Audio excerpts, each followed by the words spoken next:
today, Guam. My name is Shana Marie Santos from Joint Region Marianas.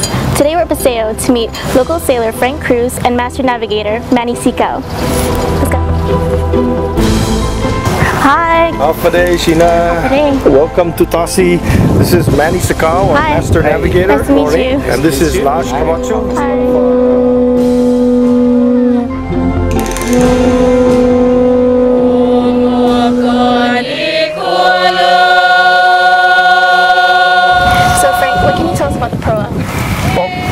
The original vessel that brought our people to the islands, right? That's the vessel that they used to explore new lands. But Proa is a general term for any single outrigger canoe that has the two ends are the same, but they're not the same down the middle. That is, they're asymmetrical. And in the Marianas, we have proas of different sizes, and they have different names. And the one that survived, the name that survived, is primarily Galaidi. And Galaidi, in fact, it's a proa, but it's a proa that's used inside the reef, and it's a proa that's not used with a sail. Okay. All right. On the other hand, we have the large ocean-going canoe, which is also a proa. It's a single outrigger canoe.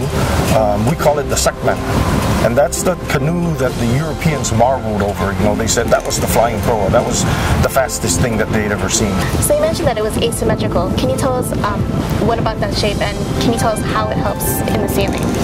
Okay. When you look at the canoes from the side, when you look at the side profile, the canoe looks, the two ends look identical, right? But when you look at it from head on, you look directly down the water line of the canoe, the center line of the canoe, you will notice that one side of the canoe has more of a curve than the other side of the canoe. The side with the curve is the side that goes where the outrigger is. And that side, when the canoe is sailing, that side is always on the windward side. So the curvature helps the canoe maintain its track in the water while it's sailing.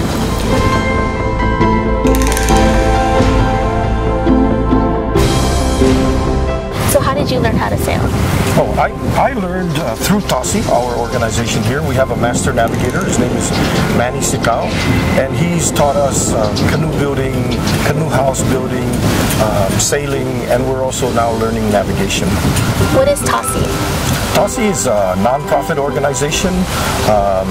It's tradition about seafaring islands is what it stands for. And Tasi, of course, is the ocean in Chamorro. We're here today with master navigator Manny Sicao, and he's going to tell us how to navigate the Sakman. There are 32 points with horizons. That those are the 32 points are the direction from one place to another. Each island has its own star path. Let's say an example from Guam. Okay, if I want to go to the Philippines, and since the Philippines is so big, so I can use 3 stars to go to the Philippines. Under setting Altair, I can shoot toward the center of the Philippines, you know, like the Samar. If I go to Saipan, from Guam, I'll follow rising Big Beaver. Tuyab is setting Corvu, using the stars, constellation, waves, swells, birds, floating logs, floating leaves, reefs, wind, sun, even the moon, wind. It's all of this are part of the traditional navigation that can guide you to your destination.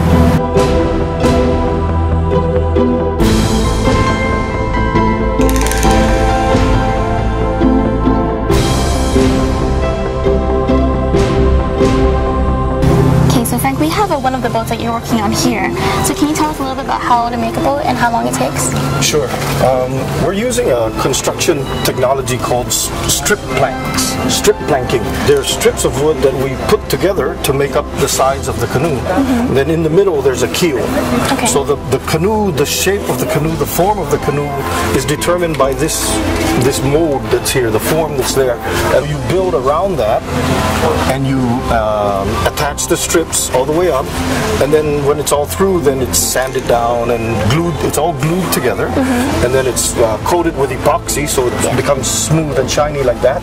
The canoe can be painted, you know, if you want to paint it, or it can be left with the wood appearance.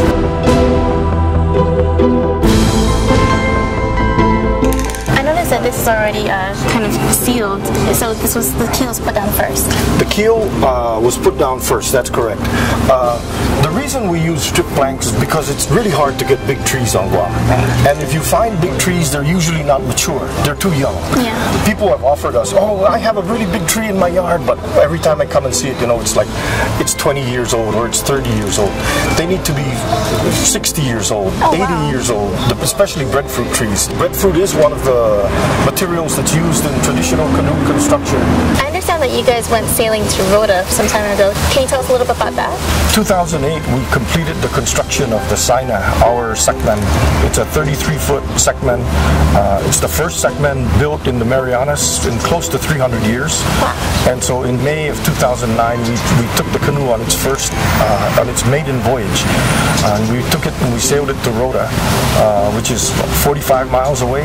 So can you tell us a little about that? How was the experience for you? Oh, it was just exhilarating. I mean, there's nothing like it when you get on the water for the first time and you finally experience that. Hey, you know, it's not just a myth that our ancestors were able to sail these things out in the open water without any instruments, no navigational instruments, and just, you know, on traditional knowledge. It's just an incredible feeling.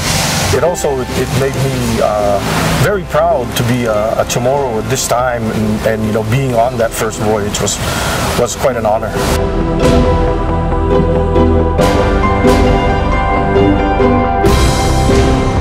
Bye. Thank you for joining us. We'll see you next time on the next Island Images. Adjust Guam.